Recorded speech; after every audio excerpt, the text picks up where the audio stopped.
Hello and welcome to The Gist. I'm your host, Chris Vetrano, here every week to break down all the things happening in pop culture and interviewing the people that make it pop.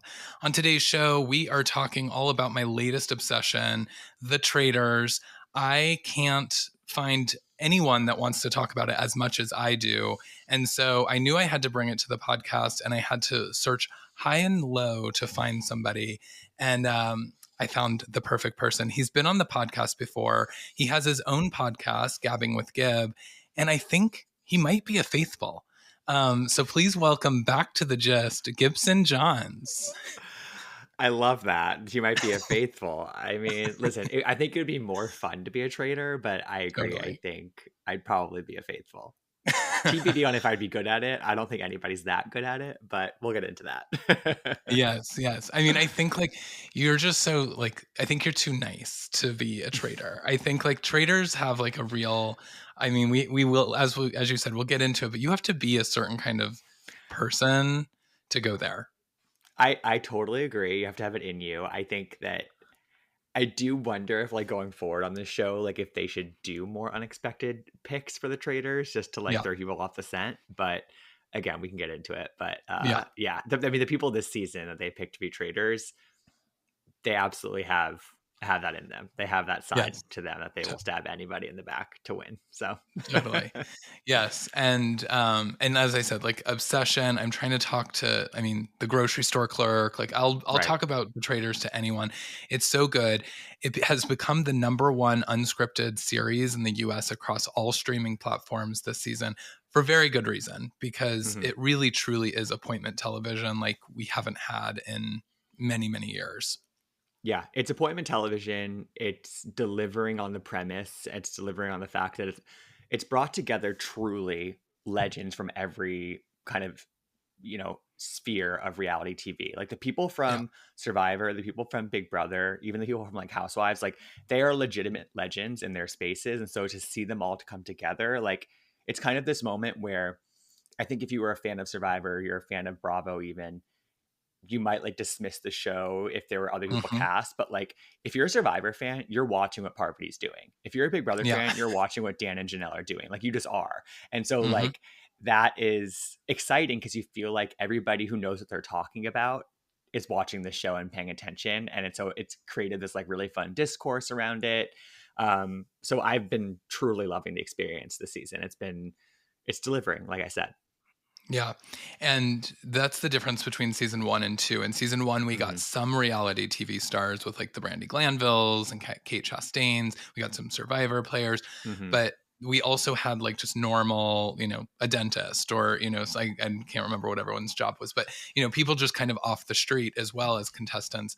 And I think that's what this change of doing all reality stars has made it so captivating because they know what to do from whatever walk of life, from Survivor or Big Brother, or every show has its own sort of special, unique role that they play on it. And so they're all bringing what they know from their version of a reality show to this. And it's like making for this like incredible sort of captivating moment to watch it all come together. 100%. And it's also there's certain people who aren't from sort of the competition realm, but they're Hmm. still proving to be really adept at the competition side of this game. And so that's been really exciting to see sort of people tap into the untapped kind of areas that they have within themselves. But yeah, Hmm. I agree. Like, last season was great. The first season of the Traders is a great show too. But like it to me, we had this ending where this, I don't know if you haven't watched skip, I guess. I mean, you're gonna get spoiled regardless. But if you Oh haven't yeah, watched the there's first going to be season, spoiler yeah, alerts. Sari, who's like the Survivor legend, but had never won Survivor. She has this what should have been like a fully triumphant moment at the end of the first Hmm. season of the Traitors because she finally won.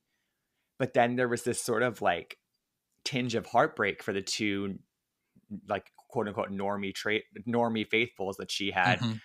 lied to and schemed the entire way to Right. win. But which I thought took away from her moment a little bit. I didn't feel bad for them, but the show wanted you to feel bad for them, and she felt bad for them. And so Right. I'm glad that we don't have to worry about that being a factor this time. Like I want it to be cutthroat. We don't have to Yep. think twice about slitting these people's throats because you know what? That is like what this game is all about, and that's when it's the best. Totally. Totally. And I'm curious, have you watched any of the other countries of the Traitors? I watched the first season of UK, which is all Okay. normies, like you probably Yep. know. Yep. I'm not like a VPN person, so I'm gonna wait until we get season 2 of UK on Yep. Peacock, probably. I have not watched the Australian one, which I heard is great. So that's on my list. What about you? Yeah.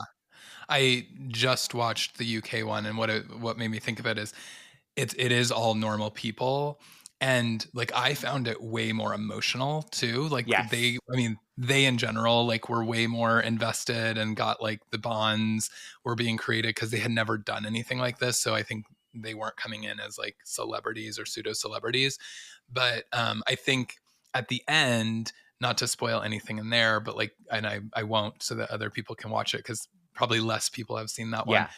yeah, Because I actually think it's a great season. Like I it was very is. captivated by it. But in the end, there is some of that like deceit and is there a traitor amongst us? But it's like they're also had become such good friends that you were like, gosh, I don't even know who I'm rooting for at this point. I don't know if I want the traitor to win or if I want the other people. And so it was like, you didn't feel bad because one was a pseudo celebrity who potentially didn't need the money as much as the other person who's buying a house for their mom or something. Totally, totally. And like there's something to be said, one, about sort of the clean slate that you come in with to a season that's like all completely new normal people. And I think that really works on the UK version. Hmm. Um, but and it's also like, it also proves that the conceit of this show, which is essentially like a big game of mafia, Yeah. it works. It's Yep. compelling. It works regardless of who you swap into it. But I just think it should Hmm. be all or nothing in terms of what kinds of people we're slotting into the show. So I totally agree. The Totally. UK version was, you really fell in love with some of those people by the end of that Oh season. yeah. 100%. Well, let's talk cast before we get in, because obviously last week's episode was huge development in the game. And so I Yes. want to get into that. But before we do, let's take a step back into just the cast from season two, because as we've talked about, very captivating.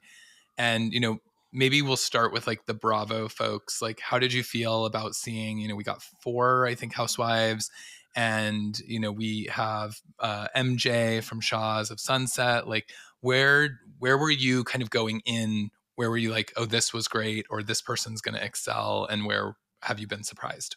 I was never a really big Shaw's person, so I didn't have much of like an opinion on like where she could kind of go. She was kind of like a middle of the road pick, but like I've heard she's a star. Like I've seen her on Watch What Happens Live and things like that. So I was sort of like indifferent to MJ being on it, but she's Yeah. proven to me to be pretty good at the game, and she's kind of like a dark horse for me, honestly. She Hmm. picked out Dan very early on. Yeah. Um, and then with Tamra, it's like, she's highly competitive, that she's like down to be probably on any show, and like I appreciate that about her, and you knew that she'd be like locked in, so I was excited about her. With Phaedra, I'm like I'm personally loving the renaissance of Phaedra that we've been getting in the past couple years. Yes. She's been on like every show imaginable, and she's delivering on every show Yeah. imaginable. It's like she's giving us moments, and moment after moment after moment after moment. So I knew that she'd be good, regardless of whether she was a faithful or a traitor. And then Yeah. Sheree and Larsa, it's kind of one of those things that it's sort of like, it's kind of like two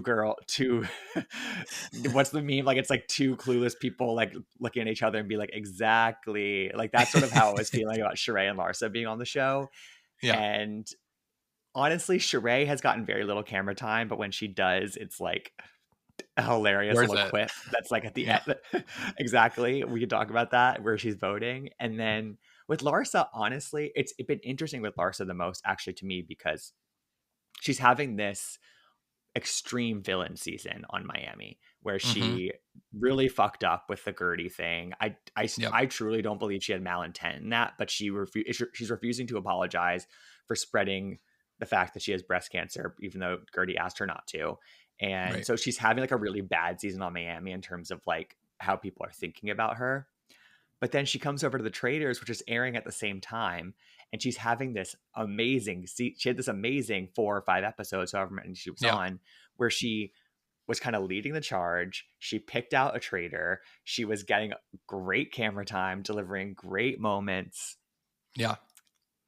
So you know I'm what? Like, good for Larsa, honestly, yeah. in terms of her performance on the Traitors. I thought, And like it was, as you were saying, like it's kind of good for her that it's airing at the same time as Miami, because we are seeing a different side of her that's like, okay, she's got that. I mean, even like on Miami, them, making fun of the fact that she threw Marcus like a welcome home party, like after he was gone for 3 days or 5 days or whatever it was.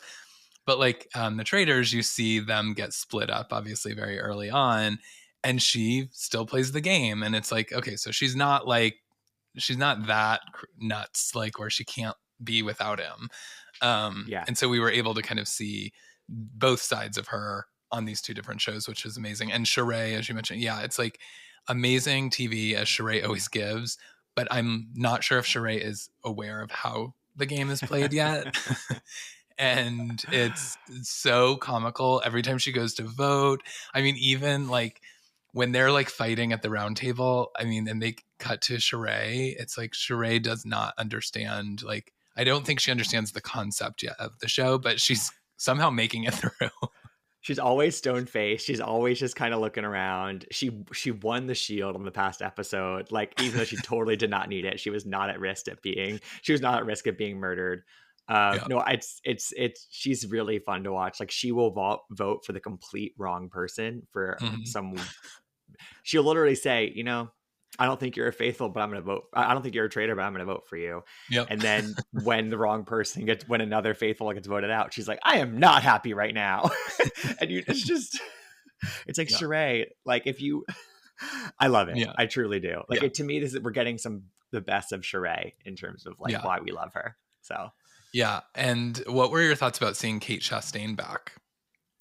I loved Kate on season 1. I thought that she's just a breath of fresh like kind of wherever you put her in my Yeah. opinion. Like, she knows what people want from her. She knows how to give it to us without it seem hokey or sort of like stunty. She hasn't really like wasted any time getting into it on this season. Like, No. Yeah. she kind of didn't really know what was going on, but she also picked up on it pretty quickly. Mm-hmm. She's calling poverty at every 2 seconds, which is hilarious. And to me, she's the Greek chorus. She's the voice of the audience in many ways. Yeah. And I'm really glad they have somebody like her again on this show. Yeah. I was a little bummed because I felt like she came in right as we lost Tamra. Mm-hmm. And I was kind of curious to see the two of them play. Like I thought maybe we would get like a Brandy Kate sort of thing there, but Right. also like Kate stands on her own. And yeah, she has been incredible. She has jumped into the game. I was a little like, why are we bringing her in the middle? Like, this feels Right. odd. And it was like, oh, I kind of wanted them to make her a traitor, maybe to like mix it up from our perspective of watching Kate. But then it's like, well, that's too obvious.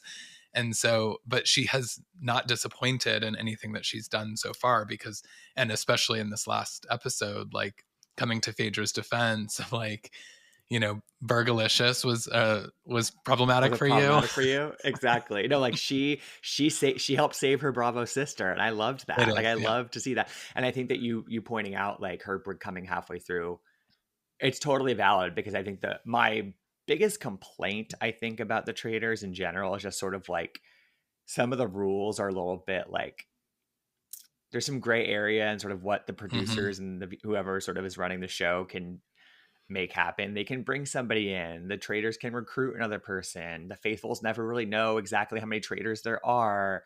Yeah. Like, there are certain things that I'm like, okay, it's like pretty stacked for the Traitors to win this game, or at least get to the end. Yeah. Which can be like a little frustrating, but I mean, it's not a big complaint, but it just makes it really hard if you're a faithful, which makes it really hard. Yeah. Oh yeah. I mean, it makes it incredibly difficult to win the game because, as you said, like you don't really know when you're like, oh, we got 3, but is it 3? Is it 4? Is it 2? You never know. And that's what makes it so good. The other folks that I was like really excited to see, love seeing Trishelle back on TV. I think like she's a reality TV like legend in so many ways. And I noticed like her and CT, and I think early on with Johnny Bananas, I could see like the MTV folks like sort of banding together. And as you said, like all the Bravo like community kind of comes together. but I like when I'm really seeing like some of the cast start to mix up. Like I love Hmm. CT and Phaedra Oh pairing my God. together. Love. Her Heaven. castle daddy. Um, Yeah. but what like were there other folks on the cast? I don't watch like a lot of the other shows like Survivor and Big Brother and stuff, so I don't know those folks. Was there anyone that you were super excited? Yeah, I am not a big challenge person. I'm aware of like who CT and Johnny Bananas and Trishelle are, and I've seen them on like other shows. Um, but I've watched every season of Survivor, every season of Big Brother, so I am very well versed in the Dan and Janelle of it all, and they're like legit legends in that space. Like they are huge stars. Sandra and Parvati, same thing. Like they're iconic, and they kind of have Mhm. like this rivalry, which kind of instantly makes them on this show compelling. Um, and I still sort of think one of the sort of underlying storylines or through lines that I kind of hope bubbles to the surface at some point is this sort of like race between Sandra and Parvati to see who can get the other one out first, essentially. Because like they're very threatened by one another. They both think that they're sort of the queen of Survivor, and it's up. I guess I mean Sandra's won the show twice, so she kind of on paper is the queen, but I think Parvati is sort of this other giant in that world. That it's Yeah. really she's just compelling TV. I think regardless of where you slot her in. Yeah, I was curious because it seemed like that's what they really set us up with in the beginning of this rivalry. And, Sandra, I think, says something like, the minute I smell her, like, Uh do huh. something shady, like, I'm going for her. And then I feel like it's just sort of died out. Like, we don't see a lot of them on opposing views. And I thought, like, oh, that's going to be this really dynamic thing. But also maybe that's yet to come. Yeah, yeah. I think that and this is totally speculation, but I kind of think that Parvati, once she sort of linked up with Dan and saw the Dan and Janelle stuff, like Dan and Janelle especially was sticking her neck out a lot, and Dan was this other traitor. So I think that Parvati smartly sort of let the Big Brother stuff take center stage for a little bit. Like they got a lot of the attention in some of these early roundtables, and I forget who it was, but somebody I was talking to made the point of like Sandra plays really well, sort of at the bottom of the pack, like from behind. Like that's sort of how she played Survivor. Hmm. Sort of you think of her as this, you kind of like write her off as this sort of like not a threat in competitions, might not be getting it right, but like she ultimately is really good at the social game. So I kind of think that she hasn't really stuck her neck out in a big way yet in terms of like accusing somebody or things like Hmm. that. So I think she's waiting for her moment to pounce. That's sort of how she approaches these. And I think Parvati, even though she is a more aggressive player generally, she's let the Big Brother stuff kind of be the shield. It's almost like a shield for the Survivor people. Like, Hmm. okay, have that. And now they're both out. So I would presume that the Parvati Sandra stuff will start to emerge at some point soon, because if you're smart, if you've done your research at all, watching, if you're in the show, I mean, if you've done your research, you'd realize that Parvati and Sandra are huge threats. So one of them's going to go. I feel like in the next couple of weeks, I really do think that, and it'll probably be Parvati. Yeah, poverty too is interesting to me because I actually like didn't think that she was a good choice when they chose her to be a Mm, traitor because I felt like, and again, I knew nothing about her, but just having heard what Sandra was saying and like I'm gonna go for her, and then um, they kept calling her like the Black Widow, yeah, and I was like, well, if she's got this reputation, like that feels like she's very traitor like. And, but then people just really weren't going for her at all until like recently. And so I was like, well, maybe I'm misunderstanding, or maybe she's just that good at the game that she's bringing enough people into the alliance that she's convinced. But she doesn't like play convincing to me. That like that squinty face that she's like always making, like I feel like she's always like hiding something. So yeah. I'm like, I I feel like know, it's obvious. I know. No, I mean that's my biggest question for how these people play the game is like, and maybe none of them really watch each other's shows, and that's just how it is. But if you thought for 2 seconds, like a producer, who would make great traders? Who would make, because they have to be good TV. They have to Yeah. be, like we said earlier, willing to stab you in the back. They have to do all these things and kind of have that X factor.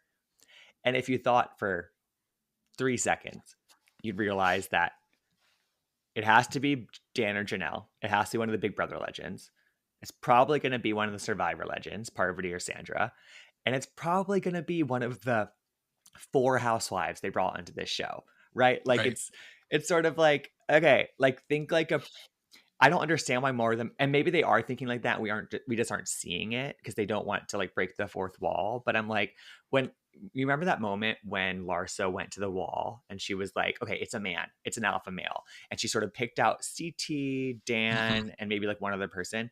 That is essentially her thinking like a producer. You know what I mean? Like it Hmm. has to be a strong guy, and she was Yeah. right. So um I that to me is it kind of flummoxes me because I'm like, why aren't they thinking like this? Yeah. Yeah, well, and that's where it's interesting too that you said like they don't know the rules because, or that they don't have all the rules, is that it Right. started with two. And so it started Yeah. Dan and Phaedra, and they recruited in Parvati. And that's like, because I was actually surprised that it was going to be Phaedra because I was like, I don't know how that's going to play. Like, I could see Phaedra be great as a faithful, but I didn't Totally. know how great she was going to be as a traitor. And my God, has she been great? I mean, we just the Ekin of it all and her Burgalicious. I mean, because she's done so good at bringing in all these people with the Hmm. Bergies and the CTs, and she has obviously Sheree is like in her corner. Um, Kate now is in the Bravo family. And so it's like she's got all of these kind of people that are just so willing to go to bat for her. But behind the scenes, she's a killer. I mean, she's like, yeah, I'll She's cut their throat. I feel like she has probably even surprised herself in terms of how locked in she's gotten and how like reactive she's been to certain betray or attempted betrayals on Dan and Parvati's parts. And there have been 2 times where she's ripped in, once to Parvati, once to Dan. And Yeah. I think you're right. Like nobody would have gone against her. Nobody. I really think that she Yeah. would have lasted till the end. But I'm really scared that Dan really blew up her game before he left by Yeah. picking her out as the one person he's been quote unquote watching since the beginning. And it's kind of annoying that he had to sink another Traitors game before he left. But we saw a little moment where Trishelle was shown in her confessional Yeah. being like, you know, I think there's a reason why Dan pointed out Phaedra. His back was against the wall. And I had a hunch that he was going to do this. And I think Yeah. he didn't choose Parvati because Parvati has already had a lot of heat on her. It's only a matter of time before she gets found out, I believe. And so it's, he might as well uncover the other one, and now it's like Trishelle is on the case and we saw that confessional for a reason. So I'm Yeah. scared for Totally. Phaedra. I know. I am too. Because it was like, well, it's so obvious he could have just gone for Parvati and he probably wouldn't have gotten voted out because had Right. he brought the evidence against her, he would have had the votes for Hmm. her. The Phaedra vote was like a throwaway. Like he essentially did that to himself because no one else was going to Phaedra. And even after he tried to make the case against Phaedra and everyone at the table is laughing at him, like Hmm. this is laughable. And he did not have the evidence that I think he thought he did. And everyone systematically, mostly Phaedra, put him in his place. Hmm. And I felt like he should have changed the vote at the end to be like, well, I'm going to go with Parvati then just for the voting. Right. But yeah, he did. And you're right about the Trishelle of it all. When she said that, I was like, yeah, he just literally exposed, because why would a traitor who has his back against the wall put anybody else other than another traitor? Hmm. So that was disappointing to see. But my thought, and this is like where I mean, obviously we know um, that Pete has been recruited now to join the Traitors. I thought it should have been Trishelle for that very reason. And I know they don't know that Trishelle Right. was onto it, but I felt like Trishelle did have some sort of like conversations, and she was starting to pick up on some stuff that I was like, Trishelle would have been a perfect choice to recruit in that moment and bring over, because then that would give the air cover for Phaedra and maybe even Parvati. Totally. No, I agree. I do hope Pete accepts their invitation to be a traitor. and then maybe they murder Trishelle. That's my dream scenario. Mm-hmm. But I agree. It's sort of, and they're in this like alliance together. It's like them and I don't even know who else is in that. I'm forgetting who else. Bergie's in that alliance. They have this sort Mm-hmm. of like 4 to 5 person group that they're always sort of shown Yeah. talking with. Um, but yeah, Trishelle, I think is gonna get really far. I think that Yeah. Trishelle will stay faithful, and I think that they're showing her a lot, and they're showing her be correct about a lot of things and make savvy game moves. And you have Yeah. to pay attention to the editing with these shows too, because it's sort of like, if you think about it, like this is what you learn on Survivor. Basically, is like they have to give the winner an arc throughout the show.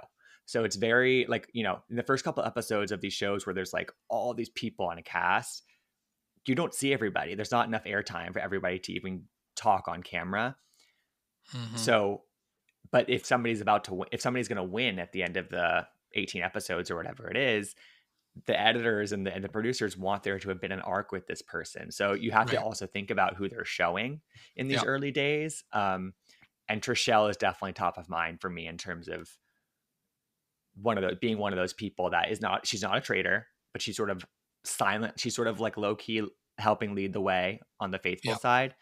Um, yeah. And she's in Peter's ear. So I don't know. It's very interesting. Yeah. Well, and that's my other thought is that I agree that they like either need to take Trishelle out because she's going to be onto it, or she is going to bring to the next roundtable. She's going to Right. bring this theory. I mean, she has to. I mean, unless she's holding it close for a reason, but she's going to say Dan was a traitor. He wanted to expose another traitor. He put Phaedra's name down. Why aren't we all voting Phaedra? And like she's going to start to turn people in that. I have to imagine in this upcoming episode. But so let's say we lose Phaedra. People are already onto Parvati. Hmm. I don't think her and Dan were playing that strong of a game. Actually, I think that they made some major missteps when they Yeah. tried to go for Phaedra, and then when he tried to do it again, it was like he's They not turned too showing me that early. he was this great. Yeah, it was way too Yeah. early, and it's like, okay, there's a chance that we actually don't have any of our original traders by the end of the show, that like Very true. Pete then could usher in Trishelle. And That's true. like there could be something to your point of like Trishelle could have this crazy arc where she's like hardcore faithful and then all of a sudden changes to traitor who now has to lead the way the other direction. Hmm. Um, so I don't know. I'm very curious as what's going to happen. I do think that with Dan getting banished, it the tides have officially turned on this season. I totally agree. And people have pointed out that there is still this moment from the trailer that we have not seen where Phaedra lights into Pete at a round table. She says something along the lines of like, "This isn't The Bachelor. I don't need like you to give me a rose," basically. And Mm, so I don't know. I don't know what that tells us about whether he accepts the invitation or if he helps mm, Trishelle go after Phaedra. I don't know, but we haven't seen that moment, and they're going to show that because that it seems like another one of those like kind of iconic Phaedra moments that we're going to get before she gets banished probably at some point. So yeah, I don't know. I Pete yeah. is playing the best game out of anybody, I would say. He's leading the pack on the faithful side. It's almost like too obvious to eliminate him if you're a traitor, because like if they had chosen to murder Pete last time, it would have been like, oh, that's so obvious because he's on Dan's case. So it's sort of, if he continues to sniff it out and play right, he'll also go really far. Um, so he's impressing me Well, as well. and I mean, the other big misstep that they had was that Bergie had that shield. Hmm. And Dan did say, like, Bergie's on my case. He's already told me he's putting my name down. So I've got to murder him. And, Parvati and Phaedra were like, yeah, I mean, just like, this is you. You're the one that's up for elimination, essentially. So, like, you take out the kill. But I was like, that again, that was also a bad move because Parvati said, I think Pete's lying to us. Like if he told both of us this information that he has the shield, he doesn't have it. And they still did that. And that was what I think sealed the fate for Dan. And obviously that's when everyone started looking at Pete like, oh Hmm. wow, Pete just played an expert move. Now he totally knows that it's probably both of these people, but at least one Hmm. of them. And I don't know. I think that I mean, I kind of want him to become a traitor, but I think Me he's going too. to decline it. I You think think so? I think that he feels like he's onto them so much that in his head he's like, well, I know it's Parvati, and if he has had any thought about what Trishelle said, he could be like, it's Parvati and Phaedra, and like let's just go in there and knock them both out. But I think that's what you don't remember about the rules, is that like at some point They'll there add is somebody going to else. be, because they did this in the UK version where they didn't give, I think the first person declined it. And then this second time that they were like, okay, now we have to bring in somebody else, they forced it. And they were like, you give Right. them an ultimatum of you become a traitor or you die tonight. And Mm. so someone wants to stay in the game, they're going to be a traitor. So I almost like that better. I almost feel like if the traitors recruit you, you have to accept. Yeah, I agree. And yeah, it's interesting about Pete is like if he doesn't accept, I actually think that would be his fatal flaw because he would have been too confident. And he's on he Yeah. you know he technically has basically found it out if he's on to Phaedra, but he's not bigger than the show, so like Mhm. he has to be smart enough to know that, like, you know he might find out, he might get one more traitor in the next banishment, or the next one after that, but ultimately there's a lot more game left to play. And so he is sort of he's sort of like the faithful at this point. Mhm. He's really leading the charge. And so for him to actually be a traitor would be the ultimate shield for himself. And also, I Mhm. if he does accept, it'd be really that's a really hard charade to keep up, of like still like going really, because if he suddenly stops going full force as a faithful and like trying to find it out, Yeah. people are going to be on to him. So I don't know. He's in a tough spot actually with Yeah. this offer. He really is. Yeah. Yeah, it'll be really interesting. I mean, obviously I wish that, they released them like Ultimate Girls Trips and I'm episodes of glad they 3. don't. I'm glad they I know. don't. I like this week to week. It's like it does feel like a month between episodes, but So it long. makes every episode individually such a moment, and like Yeah. it lets it breathe, and the Yeah. anticipation for this finale that we're gonna get is gonna be so good, and Yeah. we're getting a reunion, which is amazing. I know. I mean, that's going to be epic. And I think that you're right about that too. As you were saying that, I was like, that I feel is maybe what like Ultimate Girls Trip flaw is that they release the 3 and like you don't get a lot of like meme worthy moments because Hmm. you're getting so much content that like you actually like could have found like a really great moment from Dorinda dancing in the pool, but actually it was like just thrown into 3 episodes that were released. And so it's like maybe it's too much to do all of that. But I know. I just am like, as you said, it's like a month in between each week, and I'm like, oh my god, is it time? Can I tune in again yet? I need to know what's Literally. happening. I I mean, know. I know. I watched UK specifically because I was like, okay, I need more traders There's like content.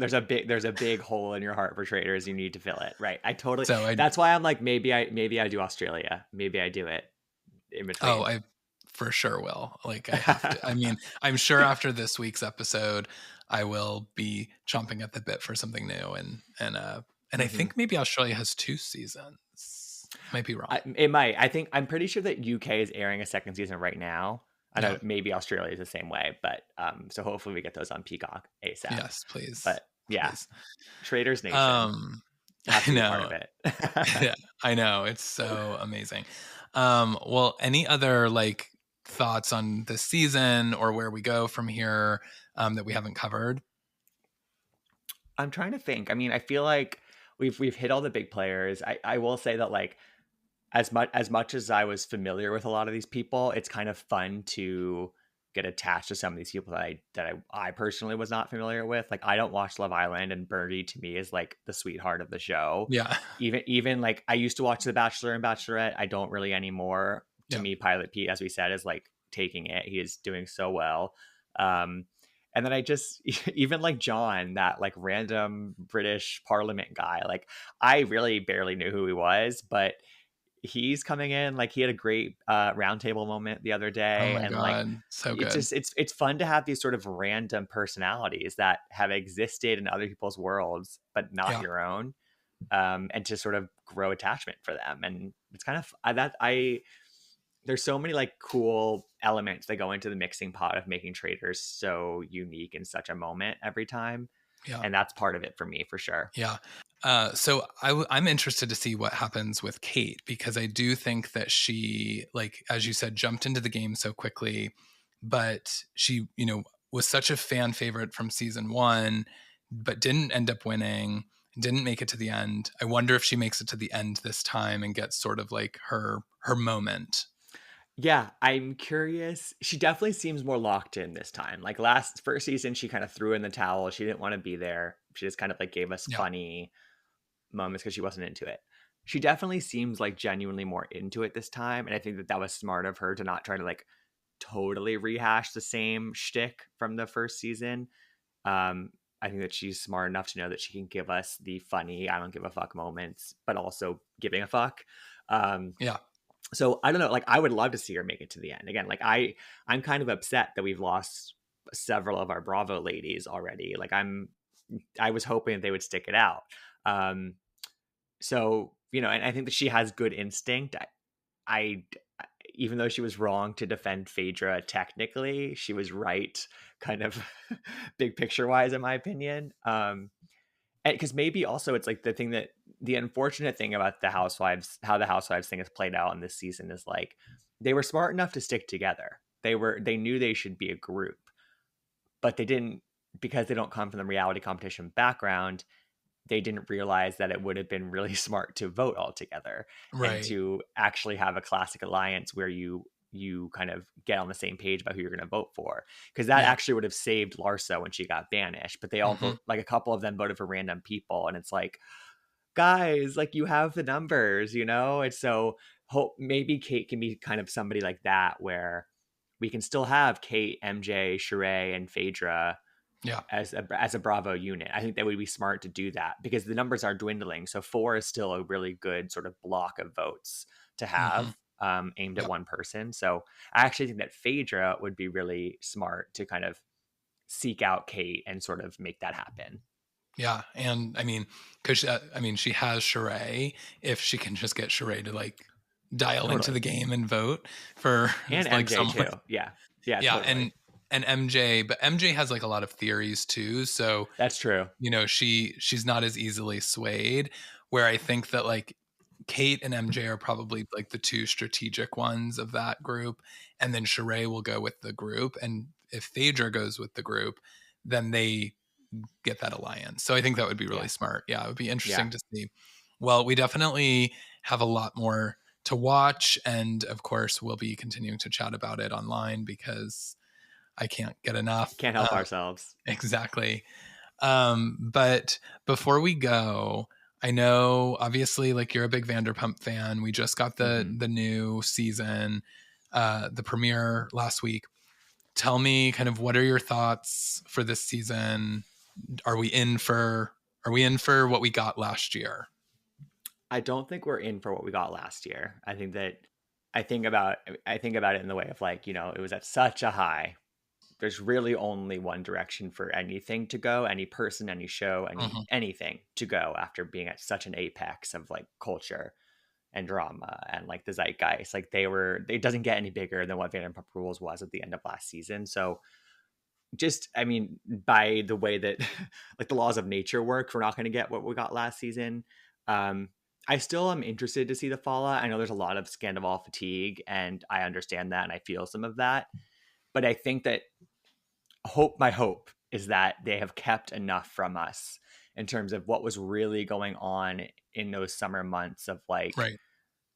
we know a lot in terms of what made headlines and sort of what leaked from people like watching them film scenes in public. But I do think, I mean, when the trailer dropped, the whole Sheena Schwartz like storyline of like them maybe Yeah. having have made out back in Vegas one time, like that was totally new. We had no idea. We had no Mhm. idea that Lala sent Rachel a voice note.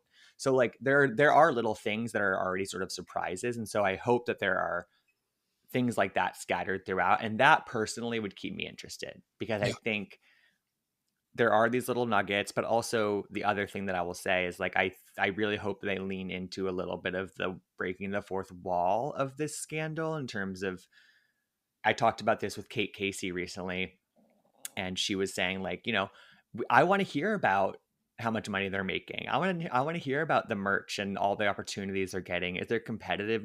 Is there sort of like a jealousy or competitive nature of some of that stuff? Like Yeah. that's the kind of stuff that would keep me really interested. Yep. And who knows if we'll actually get that? I kind of doubt we'll get a lot of that, but that to me is like, okay, let's acknowledge how this changed the game Yeah. for this group of people. You know? Yeah.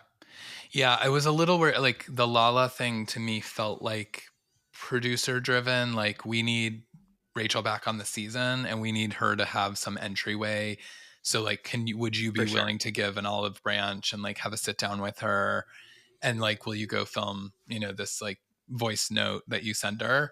Like it felt like they were trying to bring her back, and then we know that she Hmm. ultimately decided after it started filming that she was not going to come back. So I think that felt in a way a little bit desperate to me, and so I'm hoping that's not what we're getting. Is like we're not trying to like overproduce the Right. fallout and like bring all of these things together, because I Totally would see that. love much more real. I would love for them to sit around and be like, Lala be like, yeah, I reached out to her because like we're on a show together, or we're like we need to hang out for these reasons, and like I want to give her an opportunity to like sit down and have a moment, but I still got your back, and to have like a little bit more of that. And I think that's I don't know, I'm nervous going into it Hmm. because, as you said, Sandoval or Scandival fatigue, and I'm like, are we? I don't know if we're even like ready for it yet, but we'll I see. know.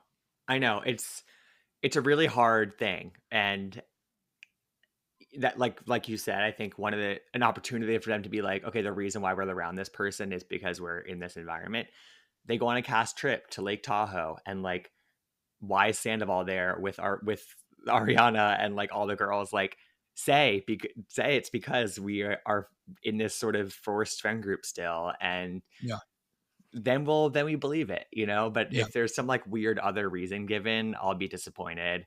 And I do think the other thing I'm kind of watching is, like you said, it's very clear they wanted Rachel back at this point. They still thought they mhm, could get her. They thought they could give her a big enough paycheck. Lala could represent this way in of like having sympathy for her. But at a certain point, it becomes clear they're not going to get her. She gives them a right. hard no at a certain point, like kind of midway through the production, I'm pretty sure. I think it's actually when they go to Tahoe. She said something on her podcast, which I don't always listen to, but I've seen like clips, whatever. Yeah, So when that happens, I'm really curious if we get a pivot, if we will notice like, okay, production has accepted that Rachel is not returning to the show. Any storyline they wanted to unfold involving her is not going to happen. So how do we fill the rest of the season? I'm super curious about that moment. What does that mhm, look like? How do they change it up enough and fill the space yeah, basically? yeah. Yeah, it'll be interesting. I mean, it just got started. We know that we're getting the spin-off series with Jax and Kristen, and it sounds like that kicks off with a confrontation between Jax and Tom Sandoval.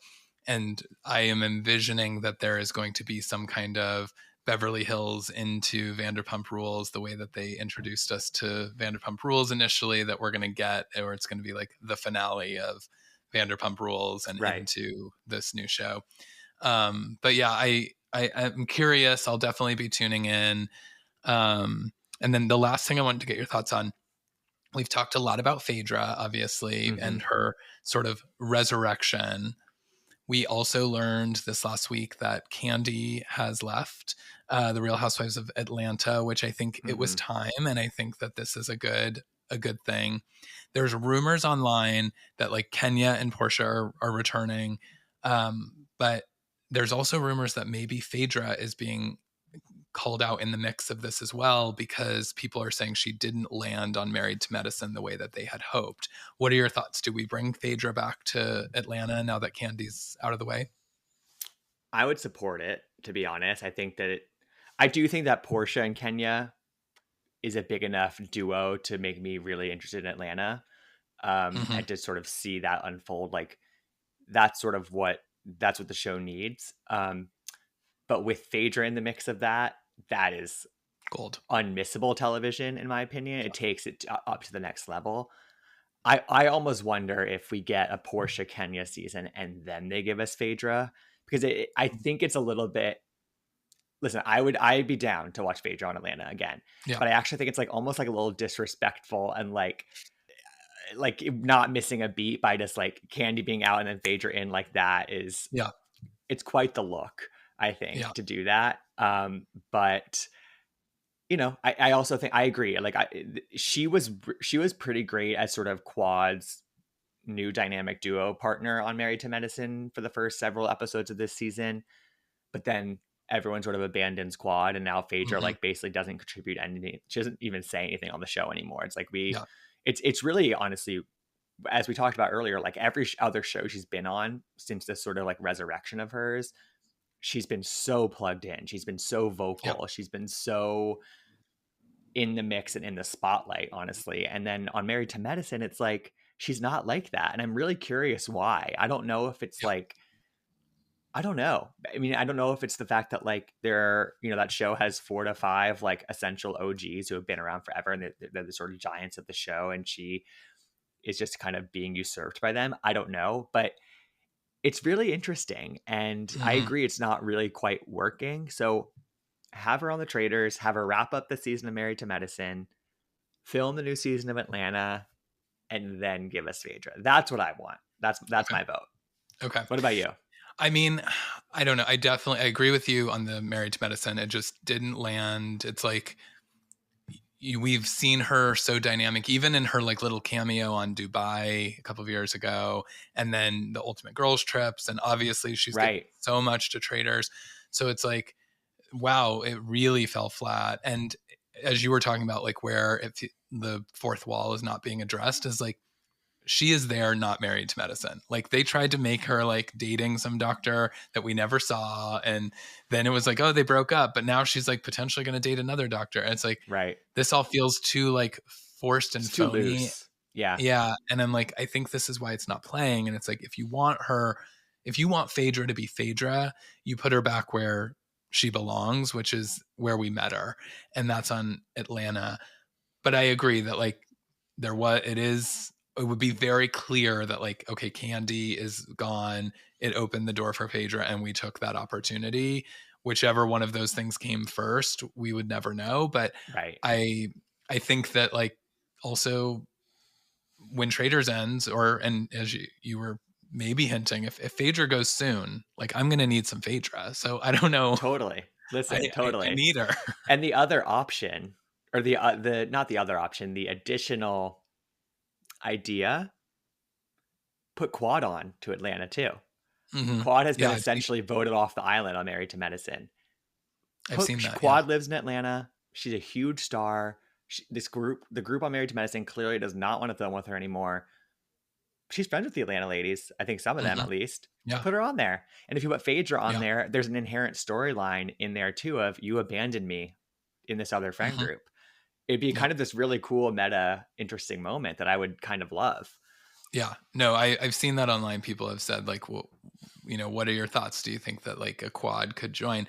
I think that would be perfect. And I think Hmm. that would also make the sense of the story of like them coming from Married to Medicine over to Atlanta Right. together in this way of like, I think that it would make sense to viewers rather than, I mean, the only other sort of option in my mind is that we get Ultimate Girls Trip 4, or which will now be 5, but the fourth one that they filmed, which Phaedra's there, and we get that, Hmm. and then she's back. But I don't know if we're getting Ultimate Girls Trip 4. I don't So think we are. Yeah, I really yeah, don't think we are. which is devastating.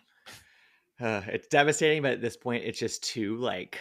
I even think that watching it, regardless of Would how be I weird. think, it would just feel weird, like it would just feel kind of Yeah. icky. And like obviously, I would love to see Alex McCord. I would love to see how that played out. I would love to Yeah. see more Phaedra. I would love to see a lot of this, but the whole thing just feels. I don't know if I would watch it, but I don't know if it would feel good watching it. You Yeah. know. Yeah. No, it's I don't know I mean, what a devastating loss I to know. bring all of those people together. And then, I mean, even the Camille, and I think it would have been epic. I And totally agree. We got Eva it's so again, who sad. was great on Girls Trip. Like there were some Hmm. great Yeah, what could have been. I know. And only, the producers there have the footage. So Hmm. it's like, I would love it. But yeah, I would love to see Phaedra back on TVs in whatever capacity. And I don't think it's Married to Medicine. So I, Hmm. I would welcome her back. But I also think Atlanta needs something fresh. It's been I think we're done with Marlo. I think that like there's just folks that I'm like, I think I could be done. Phaedra or Portia and Kenya, I think is a great duo to sort of build a new cast around. Hmm. But Phaedra, I feel like would be sort of a bridge between the two of them in a way that really would be this iconic moment back for them. But we'll see. Absolutely. Absolutely. No, I'm with you. I'm with you. There's a lot. Awesome. I think for last thing I'll say, there's been a lot of like negative energy around Atlanta and like disappointment in this past season, all this stuff. Yeah. But all these ideas that we're talking about, which are all pretty plausible in my opinion, makes me excited about Atlanta again. And that is a very welcome feeling, honestly. It's like fun to Yeah. be talking about it right now. And I think they'll deliver on some of these rumors and theories. I really do. So Yeah. I actually think that they're in a position to succeed. We said Vanderpump Rules, only way to go from that high was down. Right now, Atlanta, the only way for them to go is up. And Yeah. that's Agreed. exciting too. Yeah, I can't wait. And I know a lot of the others have kind of taken a pause. We aren't like picking up cameras yet in New York. There's some there's going to be a bit of a delay. I don't think we're going to get as many housewives this year as we have in years past. Hmm. So I'm fine with them taking a little break to retool and come back with something really exciting, which is where I think we're headed with Atlanta. And, obviously thrilled that Salt Lake City has got cameras up again this week. So we'll see but that's another where it could be a Vanderpump. I don't Yeah, know where yeah, else we go. So, absolutely, absolutely. well, cool. Well, again, thank you for talking Traitors with me because it's my obsession and I can't wait. We'll definitely have to stay in touch Hmm. on as the season plays out. But tell everyone where they can listen to your podcast and follow you so that they can continue to get all your thoughts on all the Yes. Bravo universe. Yeah, so my podcast is called Gabbing with Gib. We do 2 new episodes a week. Tuesdays, it's usually an interview with a Bravo celebrity. So I've had like Crystal on, Gertie was on this week, Nicole and Alexia. So I get a lot of Bravo celebrities on. And then Fridays are discussions like this one that we just had, where I pick a topic and we'll just kind of do a deep dive onto a show or a couple of shows.